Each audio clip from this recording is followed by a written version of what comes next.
पुत्र पवित्र आत्मा को स्तुति हो। आज भी परमेश्वर ये गाड़ी में बैठकर परमेश्वर का स्तुति आराधना चलाने के लिए परमेश्वर में कृपा दिया, इसके लिए धन्यवाद करता हूँ।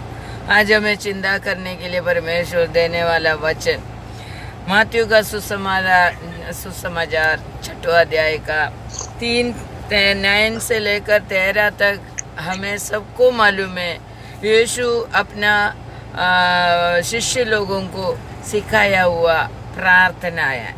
हम प्रार्थना के बारे में 2-3 दिन से चिंता कर रहा है।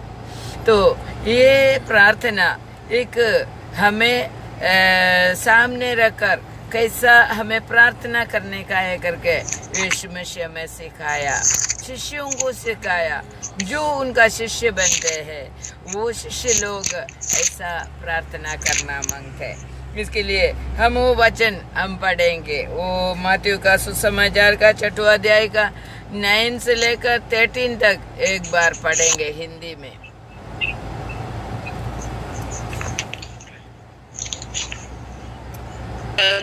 तेरे ही हो, आमीन आमीन। परमेश्वर बोल रहे ऐसा प्रार्थना करो, बस ऐसा प्रार्थना करो, स्वर्गीय पिता करके पुकार कर प्रार्थना करने के लिए उधर लिखा है।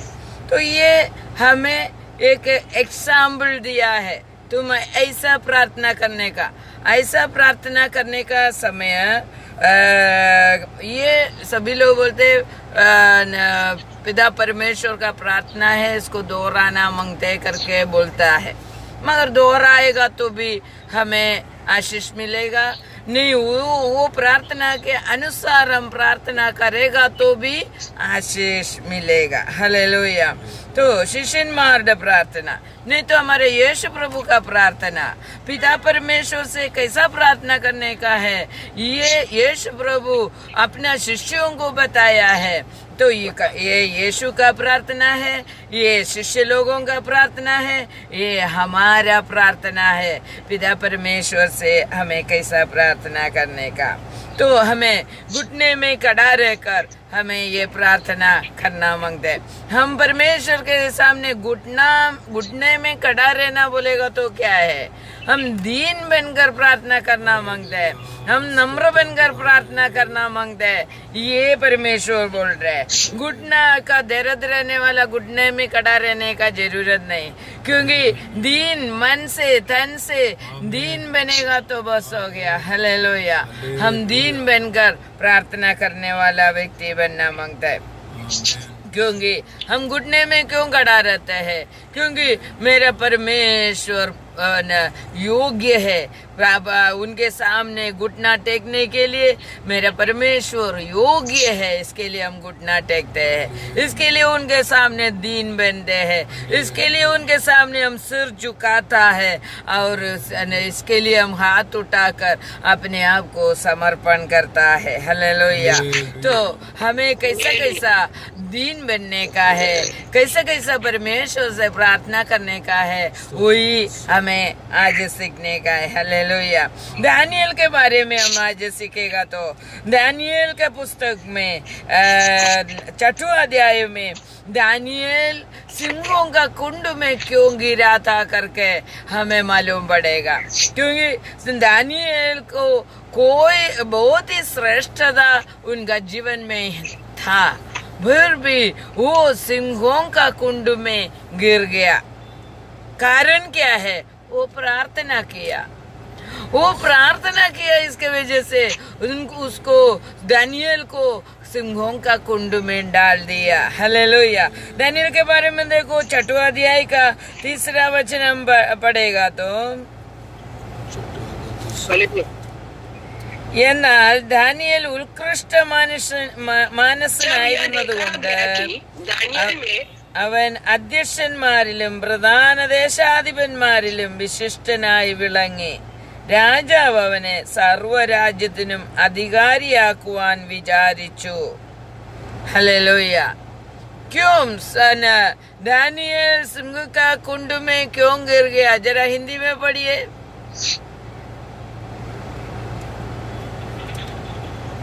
6वां अध्याय का 3 वचन।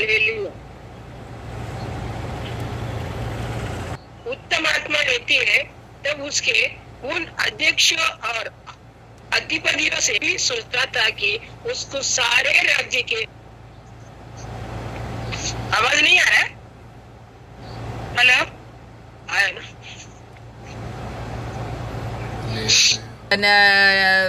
वो सब मनुष्यों से अच्छा मनुष्य था करके बोल रहे, इसके लिए राजा उनके ऊपर प्रसन्न हो गया। हालेलुया। उधर लिखा है दानियल उत्कृष्ट मनुष्य, एक अच्छा मन वाला मनुष्य था करके लिखा है। प्रभु बोलते हैं परमेश्वर का दिव्य स्वभाव हमारे अंदर होना मांगता है, परमेश्वर का मन हमारे अंदर होना मांगता है। हम परमेश्वर के जैसा सोचने वाला होना मांगते हैं, उनके जैसा स्वभाव हमारे अंदर होना मांगते हैं। दानियल के अंदर वो परमेश्वर का मन था। हालेलुया।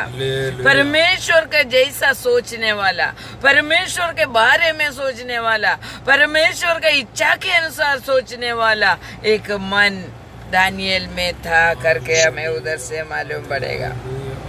तो सभी बड़ा देशा अधिपति से बढ़कर राजा क्या किया, दानियल से प्रेम किया। इसके लिए उनको कैसा भी वो राजा का नफरत दिलाने के लिए राजा उनको दानियल को नफरत कराने के लिए लोग सोचा। हालेलुया। तो उसका 6वां वचन का 4 जरा पढ़िए। ആകയാൽ അധ്യക്ഷന്മാരും പ്രധാന ദേശാധിപന്മാരും രാജ്യം സംബന്ധിച്ച് ദാനിയേലിന് വിരോധമായി കാരണം കണ്ടെത്തുവാൻ അന്വേഷിച്ചു. എന്നാൽ യാതൊരു കാരണവും കുറ്റവും കണ്ടെത്തുവാൻ അവർക്ക് കഴിഞ്ഞില്ല. അവൻ വിശ്വസ്തനായിരുന്നതുകൊണ്ട് ഒരു തെറ്റും കുറ്റവും അവനിൽ കണ്ടെത്തിയില്ല. दानियल को गिराने के लिए एक गलती ढूंढकर लोग उनको राजा के सामने उसका गलती को दिखाने के लिए कोशिश किया, मगर उधर लिखा है दानियल विश्वस्त रहा, उसके अंदर एक भी गलती देखने के लिए नहीं मिला। हालेलुया। तो राजा के सामने कैसा भी ये गलतीदार है करके ठहराने के लिए लोगों ने कोशिश किया करके उधर से मालूम पड़ता है। तो उसका 5वां वचन लिखा है, उसके पास एक ही गलती वो लोग ने दिखाई पड़ा, उन दानियल के अंदर एक गलती वो लोग ने दिखाने के लिए कोशिश किया। उसका 5वां वचन में लिखा है, പുരുഷന്മാർ നാം ഈ ദാനിയേലിന്റെ നേരെ അവന്റെ ദൈവത്തിന്റെ ന്യായപ്രമാണം സംബന്ധിച്ചുള്ളതല്ലാതെ മറ്റൊരു കാരണവും കണ്ടെത്തുകയില്ല എന്ന് പറഞ്ഞു. हिंदी में पढ़िए। एक ही गलती हमें ढूंढ सकता है, एक ही गलती से उसको गिरा सकता है, एक ही गलती से राजा का नफरत दिला सकता है, वो परमेश्वर का प्रमाण पालन करता है, वो ही रखकर उसको गिरा सकता है करके मनुष्य सोचने लगा। हिंदी में पढ़िए। तब वे लोग कहने लगे, हम उस दानियल के परमेश्वर की व्यवस्था को छोड़ और किसी विषय में उसके विरुद्ध कोई दोष न पा सके, कोई भी दोष उनके अंदर हम नहीं पाओगे, हमें नहीं दिखाई पड़ेगा, क्योंकि वो परमेश्वर का न्याय प्रमाण के अनुसार जीने वाला व्यक्ति है। उसको वही प्रमाण रखकर हम गिरा सकता है राजा के सामने। हालेलुया। उसका कोशिश में नीचे नीचे पड़ेगा तो वो राजा से एक विग्रह बनने के लिए बोला, एक नियम बनाया, 1 महीना तक कोई भी व्यक्ति वो विग्रह को छोड़कर दूसरा किसी से भी प्रार्थना नहीं करने का, दंडवत नहीं करने का।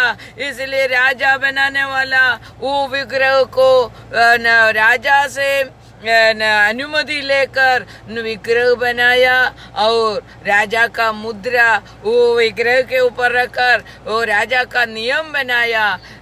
ये विग्रह को 1 महीने तक सभी लोग प्रार्थना करने का। देखो उसका 10वीं वचन हम पढ़ेंगे। उसका 10वीं वचन में लिखा है, എന്നാൽ രേഖ എഴുതിയിരിക്കുന്നു എന്ന് ദാനിയേൽ അറിഞ്ഞപ്പോൾ അവൻ വീട്ടിൽ ചെന്ന് അവന്റെ മാളിക മുറിയുടെ കിളിവാതിൽ യെരൂശലേമിന് നേരെ തുറന്നിരുന്നു. താൻ മുമ്പേ ചെയ്തു വന്നതുപോലെ ദിവസം 3 പ്രാവശ്യം മുട്ടുകുത്തി തന്റെ ദൈവത്തിന്റെ സന്നിധിയിൽ പ്രാർത്ഥിച്ച് സ്തോത്രം ചെയ്തു. हालेलुया, स्तोत्रम, धन्यवाद। उधर लिखा है, पढ़िए। किया गया है, तब वे अपने घर में गया जिसकी उपरोटी कोठरी की खिड़कियां यरूशलेम की ओर खुली रहती थी, और अपनी रीति से अनुसार जैसे वो दिन में 3 बार अपने परमेश्वर के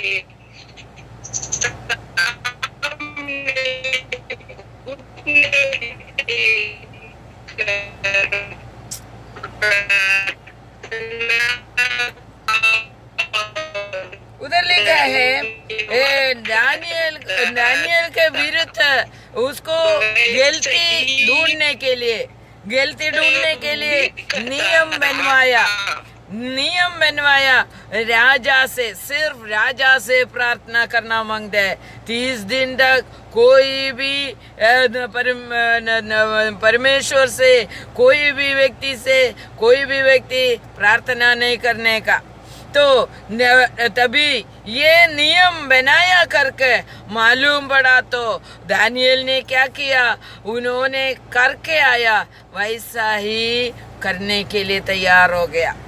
वो क्या करके आया था? എന്താണ് അവൻ ചെയ്തുകൊണ്ടിരുന്നത്?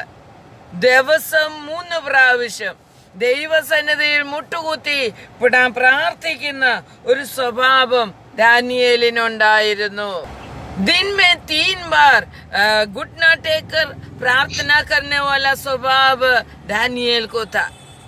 तो दानियल को मालूम पड़ा राजा ने ऐसा नियम बनाया है, कोई भी व्यक्ति से राजा से प्रार्थना करना मांगता है, दूसरा कोई भी परमेश्वर का नाम लेना नहीं। ये नियम और रेखा आया है और राजा का नियम आया है करके मालूम पड़ा तो भी दानियल वो पहले करके करते आ रहा था, वैसा ही वो प्रार्थना के लिए बैठा करके उधर लिखा है। तो दानियल क्यों सिंहों का कुंड में गिर गया? वो परमेश्वर से प्रार्थना किया, इसके वजह से सिंहों का कुंड में गिरा दिया। ഹല്ലേലൂയ। നമുക്കറിയാം, നമ്മള് ദൈവത്തിന്റെ സന്നിധിയിൽ ഇന്നു മുതൽ 1 മാസം വരെ അല്ലെങ്കിൽ 2 മാസം വരെ അല്ലെ ഇനിയും തൊട്ട് നിങ്ങൾ യേശുവിനോട് അല്ലെങ്കിൽ ദൈവത്തോട് പ്രാർത്ഥിക്കരുതെന്ന് പറഞ്ഞാൽ നമ്മളുടെ സ്ഥിതി എന്തായിരിക്കും? നാം എന്തായിരിക്കും ചെയ്യുന്നതെന്ന് നമ്മളെ കുറിച്ചൊന്ന് ചിന്തിച്ചു നോക്കിയേ। ऐसा नियम आज इंडिया में आएगा तो हम क्या करेगा? हमें परमेश्वर को डरेगा क्या, राजाओं को डरेगा क्या? तो परमेश्वर का धार्मी दानियल परमेश्वर को डरकर परमेश्वर से कैसा प्रार्थना करते आया, वैसा ही प्रार्थना शुरू किया। तो हमारे जीवन के बारे में हमारा प्रार्थना कितना लगाव से है, कितना समर्पण के साथ, कितना कोई भी नियम आएगा तो भी मैं वो ही समर्पण में रहेगा क्या, इसके बारे में हमें चिंता करना मांगता है। दानियल 3 बार दिन में परमेश्वर के सामने घुटना टेकने वाला व्यक्ति था। कोई भी नियम आने दो, कोई भी रूल आने दो, हम हमारे परमेश्वर के सन्निधि में हमें प्रार्थना करना है। यही दानिയേൽ हमें सिखा रहा है। നാം ദൈവത്തിന്റെ മുമ്പിൽ മുട്ടുമടക്കുന്നുവെങ്കിൽ ലോകം निंदे मुंबिल मुट्टुमडकम। हालेलुया। एक दिन आएगा हम परमेश्वर का सन्निधि में निरंतर घुटना टेकते हैं, तो एक दिन ऐसा आएगा दुनिया हमारे सामने घुटना टेकेगा। उधर हमें मालूम पड़ता है दानियल के विरुद्ध बहुत नियम आया। दानियल को राजा को मन नहीं था उसको सिंहों का कुंड में डालने के लिए, फिर भी राजा नियम बनाया। इसके वजह से नियम को तोड़ नहीं सकते, इसके वजह से दानियल को सिंह का कुंड में डालने के लिए आज्ञा दिया। मगर राजा रात भर वो सोया नहीं है करके उधर लिखा है। रात भर राजा सोया नहीं, क्यों? राजा को मालूम है वो अच्छा मनुष्य था, ഉത്കൃഷ്ട മാനസനായിരുന്നു എന്ന് രാജാവിന് അറിയാം. സത്യദൈവത്തെ വിളിച്ചപേക്ഷിക്കുന്ന മകനാണെന്ന് രാജാവിനറിയാം. എങ്കിലും രാജാവിന്റെ നിയമപ്രകാരം ജീവിക്കാത്തത് കൊണ്ട് അവനെ സിംഹത്തിന്റെ കുഴിയിലിട്ടു. നോക്കിയേ, നമ്മുടെ ജീവിതത്തിൽ നമുക്ക് ദാനിയേലിനെ പോലെ പ്രാർത്ഥിക്കാൻ കഴിയുമോ? ദാനിയേലിനെ പോലെ ജീവിച്ചാൽ ദാനിയേലിനെ പോലെ മാനിക്കപ്പെടും എന്നുള്ളതാണ് നമുക്ക് ഇവിടുന്ന് മനസ്സിലാക്കാൻ കഴിയുന്നത്. സിംഹം അവനെ തൊട്ടില്ല, സിംഹം അവനെ കടിച്ചു കീറിയില്ല. സിംഹത്തിന്റെ കുഴിയിൽ നിന്ന് പിറ്റേന്ന് രാവിലെ അവനെ വെളിയിലെടുത്തു. എന്നാൽ എടുത്തിട്ട് രാജാവ് നിയമം ചെയ്യുക, വേറൊരു നിയമം, ദാനിയേലിന്റെ ദൈവത്തെ അല്ലാതെ വേറൊരു ദൈവത്തെ നിങ്ങൾ വിളിച്ചപേക്ഷിക്കാൻ പാടില്ല. അതാണ് दानियल का परमेश्वर को सभी लोग पुकारने का। तो ये नियम लिखा गया। हालेलुया। तो इतना परमेश्वर बोल रहे, तुम परमेश्वर के सामने घुटना टेकेगा तो दुनिया तुम्हारे सामने घुटना टेकेगा। एक दिन दुनिया तुम्हारे सामने घुटना टेकेगा। ये हमें भूलना नहीं।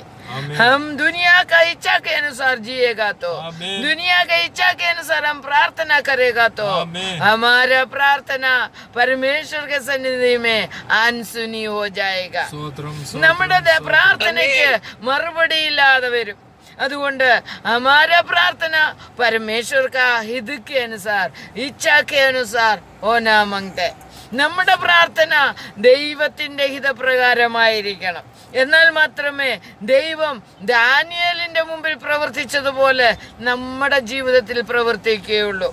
നമ്മൾ ദൈവത്തിന്റെ നിയമത്തിന് കീഴ്പ്പെടുന്നവരാണെങ്കിൽ, മനുഷ്യരുടെ റൂളും റെഗുലേഷനും മനുഷ്യരോട് പ്രാർത്ഥിക്കുന്നതും നിർത്തിവെച്ചിട്ട് ദൈവത്തോട് പ്രാർത്ഥിക്കുന്ന ഒരു മനുഷ്യനായി നാം മാറിയെങ്കിൽ ദാനിയേലിനെ പോലെ സിംഹക്കൂട്ടിലിട്ടാലും നമ്മെ രക്ഷിക്കാൻ ആ ദൈവം സിംഹക്കുഴിയിൽ ഇറങ്ങി വരും. എന്നാൽ ദാനിയേലിനെ പോലെ മാനിക്കപ്പെടുകയും ചെയ്യും. ഹല്ലേലൂയ. ദാനിയേലിനെ പോലെ മാനിക്കപ്പെടുന്ന വ്യക്തിയായി മാറുവാൻ നാം ആഗ്രഹിക്കുന്നുണ്ടോ? दानियल के समान मान्यता मिलने के लिए हम इच्छा रखते हैं क्या?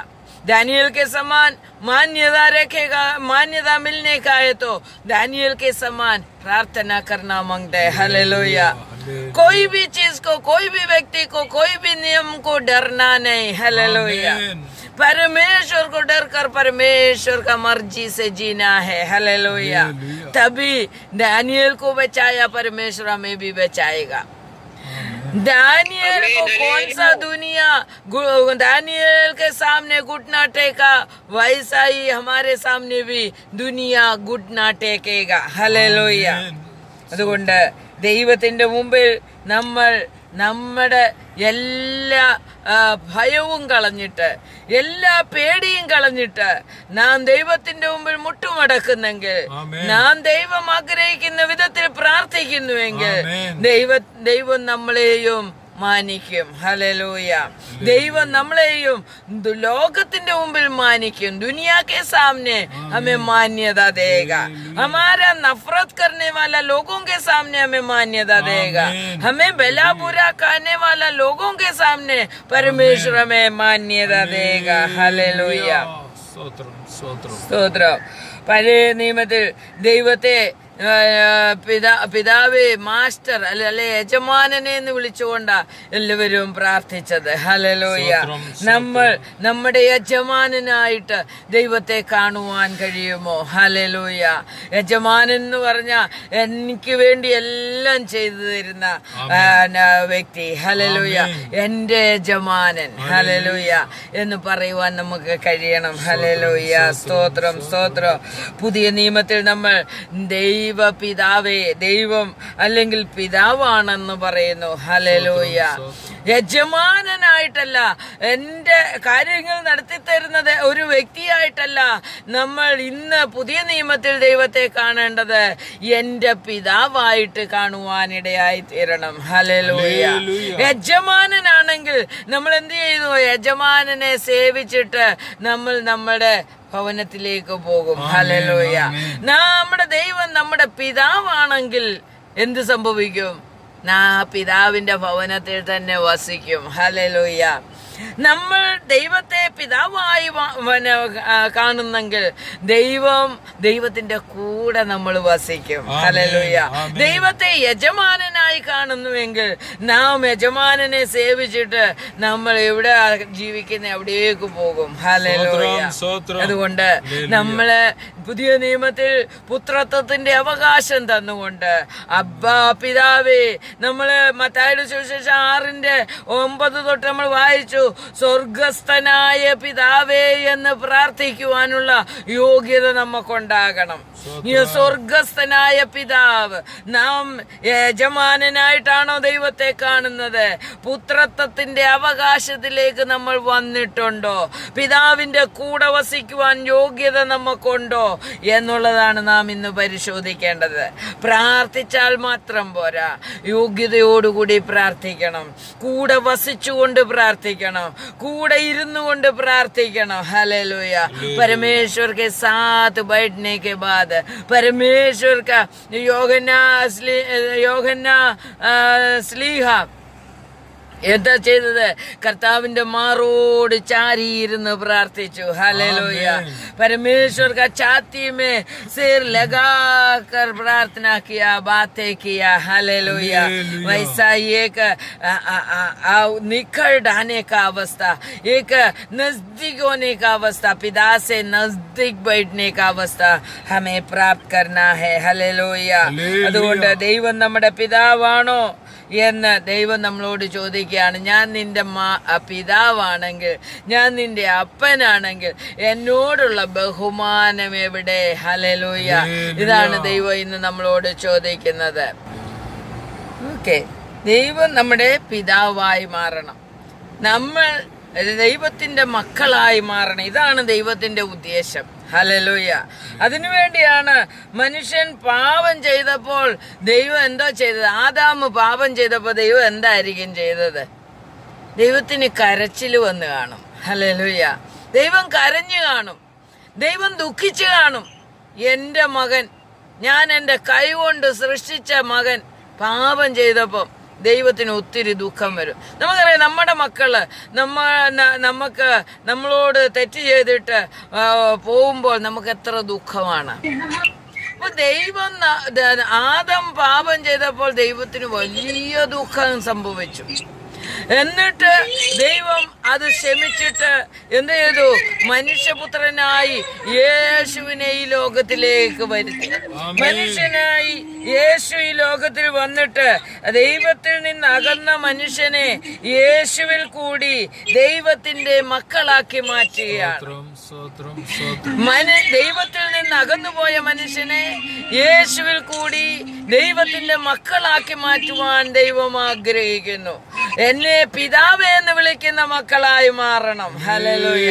അതുകൊണ്ടാണ് മത്തായിയുടെ സുവിശേഷം 6-ാം അധ്യായത്തിൽ യേശു തമ്പുരാൻ ഇങ്ങനെ പഠിപ്പിക്കുന്നത്, സ്വർഗസ്ഥനായ പിതാവേ എന്ന് വിളിച്ചുകൊണ്ട് നിങ്ങൾ പ്രാർത്ഥിരെ. स्वर्गस्थ पिता करके पुकार कर तुम प्रार्थना करो. परमेश्वर कभी भी हमारा पिता बनने के लिए चाहता है. हालेलुया. हम पिता का रूप से हम हमारा परमेश्वर को देखते हैं क्या? पिता के रूप से हम स्थान देखकर हम प्रार्थना करते हैं क्या? पिता के रूप से हम स्थान दे रहे तो जरूर उनका कहना मानेगा। हालेलुया। नहीं है तो हम कहना नहीं मानेगा। हालेलुया। हम जो भी वचन देखेगा नहीं मानेगा, जो भी वचन सुनेगा नहीं मानेगा, क्योंकि हमारा पिता बोला नहीं है ना। हमारा पिता हम मानते हैं, हमारे परमेश्वर को जरूर हम सभी वचन को मानेगा। हालेलुया। അതുകൊണ്ട് പരമേശ്വർ പിതാവേ എന്ന് വിളിക്കുന്നത് കേൾക്കാനാണ് ദൈവത്തിന് ഇഷ്ടം. ഹല്ലേലൂയ. പിതാവേ എന്ന് പിതാവിന്റെ രീതിയിൽ ദൈവത്തെ നാം വിളിക്കുകയും കാണുകയും അനുസരിക്കുകയും ചെയ്താൽ ദൈവത്തിന് ഒത്തിരി ഇഷ്ടമാണ്. ഹല്ലേലൂയ. നമ്മള് പിതാവേ എന്ന് വിളിച്ചുകൊണ്ട് പ്രാർത്ഥിക്കുവാൻ ആഗ്രഹിക്കുന്നുണ്ടോ? നമ്മുടെ ദൈവം നമ്മുടെ പിതാവാണോ, നമ്മുടെ യജമാനനാണോ? ഹല്ലേലൂയ. ഇതാണ് നമുക്കിന്ന് തീരുമാനിക്കേണ്ടത്. യജമാനനാണോ അതോ പിതാവാണോ? ഹല്ലേലൂയ. നമുക്ക് വേണ്ടി എല്ലാം ചെയ്തു തരാൻ വേണ്ടി ഒരു വ്യക്തിയെ മാത്രമാണോ നമുക്ക് വേണ്ടുന്നത്, അതോ നമുക്ക് കൂടെ വസിക്കുവാൻ പിതാവിനെയാണോ വേണ്ടത്? ഹല്ലേലൂയ. ഇന്ന് നമുക്ക് ദൈവത്തിന്റെ വചനം കേൾക്കുമ്പോൾ പിതാവേ എന്ന് ആ നിറഞ്ഞ പിതാവിനോടുള്ള സ്നേഹത്തിൽ നിറഞ്ഞു നിൽക്കുന്ന ഒരു ഹൃദയത്തോടെ നമുക്ക് പിതാവേ എന്ന് വിളിക്കുവാൻ കഴിയണം. ഹല്ലേലൂയ. നമുക്കറിയോ 9 രീതിയിൽ പിതാവാൻ ദൈവത്തെ പിതാവേ എന്ന് പറയുന്നുണ്ട്.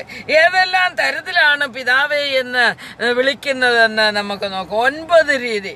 9 എന്ന് പറയുന്നത് നിറവിനെ കാണിക്കുന്ന സംഖ്യയാണ്.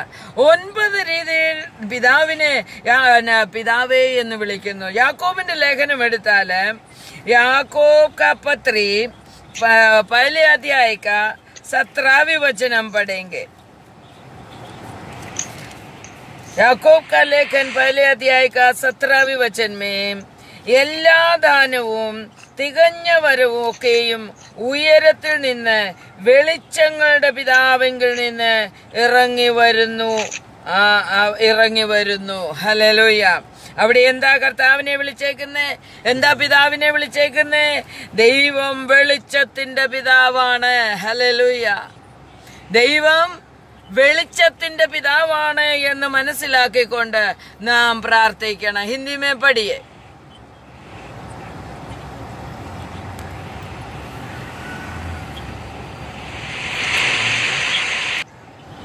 हर एक अच्छा वरदान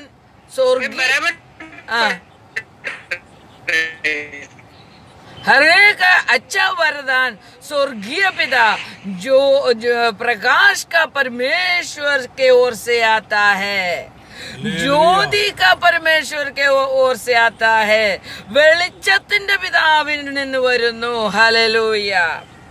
അതാണ് അവിടെ പറഞ്ഞത്. അന്ധകാരത്തിൽ നിന്ന് ഇല്ലാത്തതിനെ സൃഷ്ടിച്ച് നൽകുന്ന ദൈവമാണ് നമ്മുടെ ദൈവം. हालेलुया। अंधकार से जो नहीं है, जो दिखता नहीं है, उसको बुलाकर सृष्टि करने वाला परमेश्वर है। इसके लिए परमेश्वर को ज्योति का परमेश्वर करके पुकार रहे, ज्योति का पिता करके पुकार रहे. അവിടെ എന്തുവാ പറയുന്നത്? ദൈവം വെളിച്ചത്തിന്റെ പിതാവാണ്. അതുകൊണ്ട് എല്ലാ നല്ല ദാനങ്ങളും അന്ധകാരത്തിൽ കിടക്കുന്ന ലോകത്തിൽ അവിടുന്ന് എല്ലാ നല്ല ദാനങ്ങളും വിളിച്ച് എടുത്ത് സൃഷ്ടിച്ച് നമുക്ക് തരും, വെളിച്ചത്തിന്റെ പിതാവിന്റെ മക്കൾക്ക്. ഹല്ലേലൂയ. तो हमें अंधकार का दुनिया में हम जी रहे तो भी हम हमारा परमेश्वर को ज्योति का पिता വെളിച്ചത്തിന്റെ പിതാവാണെന്ന് നാം അംഗീകരിക്കുന്നുണ്ടെങ്കിൽ ആ വെളിച്ചത്തിന്റെ പിതാവ് ഈ അന്ധകാരമാകുന്ന ലോകത്തിൽ നിന്ന് നമുക്കൊന്നും കാണാൻ കഴിയാത്ത, ഒന്നും പ്രാപിക്കാൻ കഴിയാത്ത അവസ്ഥയിൽ നിന്ന് നാം ദൈവത്തെ വെളിച്ചത്തിന്റെ പിതാവാണെന്ന് അംഗീകരിക്കുമ്പോൾ ആ വെളിച്ചത്തിന്റെ പിതാവ് അന്ധകാര അന്ധകാരത്തിൽ നിന്ന് എല്ലാത്തിനെയും വിളിച്ച് പ്രകാശത്തിലേക്ക് കൊണ്ടുവന്ന് തന്റെ മക്കൾക്ക് കൊടുക്കുകയാ ചെയ്യുന്നത്. അപ്പോ വെളിച്ചത്തിന്റെ പിതാവായി ദൈവത്തെ അംഗീകരിക്കുന്നുണ്ടോ?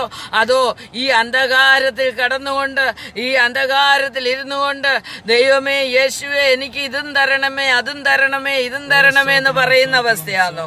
അതോ വെളിച്ചത്തിന്റെ പിതാവിൽ നാം പിതാവിന്റെ കൂടെ വസിക്കാൻ ആഗ്രഹിക്കുന്നുണ്ടോ? ഹല്ലേലൂയ.